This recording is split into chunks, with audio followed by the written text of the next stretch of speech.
বন্ধুরা, মোস্তফা সরোয়ার ফারুকের 420 সিরিজ তো আপনারা হয়তো অনেকেই দেখেছেন, যেটি কিনা 2007-এ রিলিজ হয়েছিল, যেখানে কিনা মন্টুর চরিত্রে অভিনয় করেছেন মোশাররফ করিম, কৃষ্ণর চরিত্রে অভিনয় করেছেন লুৎফর রহমান জর্জ এবং বিশুর চরিত্রে অভিনয় করেছেন সোহেল খান। বন্ধুরা, এটি যথেষ্ট পপুলার একটি সিরিজ আমাদের বাংলাদেশে। এটি বাংলাদেশের মধ্যে প্রথম কোন এক পলিটিক্যাল সিরিজ যেটি কিনা দেশের বাইরেও দর্শকদের মন জয় করেছিল। আমি তোমাকে আবার বিয়ে করতে চাই। বলেন কি?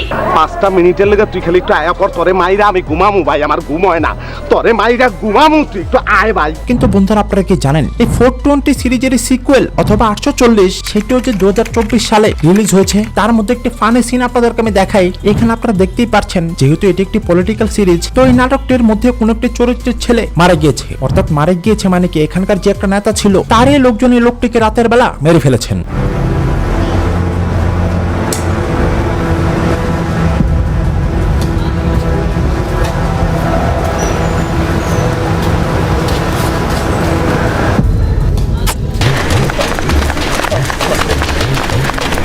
অথচ দিনের বেলা তিনি আবার সেই লোকটিকে ধরে কিভাবে কান্না করছে, ফেক কান্না, সেটা সবাই এখানে দেখেন। আমারে থাকতে দে, আমারে ওর কাছে থাকতে দে, আমারে থাকতে দে।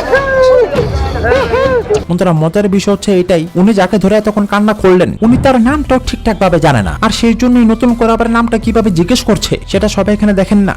মোর্শেদের হালার পুতের নাম কি রে? নাদিম বস। কি? নাদিম। নাদিম মেরে নাদিম না, ওরে নাদিম, আরে নাদিম রে। বন্ধুরা, অত্যন্ত মজার একটি সিরিজ। এটি চ্যানেল আইতে অ্যাভেলেবেল আছে, আপনারা চাইলে ফ্রিতে এটি ইউটিউবে দেখতে পারবেন। আর এই ডায়লগটা আপনাদের কাছে কেমন লেগেছে নাদিম মেরে নাদিম না, ওরে নাদিম। সেটি সবাই কমেন্ট করে জানাবেন।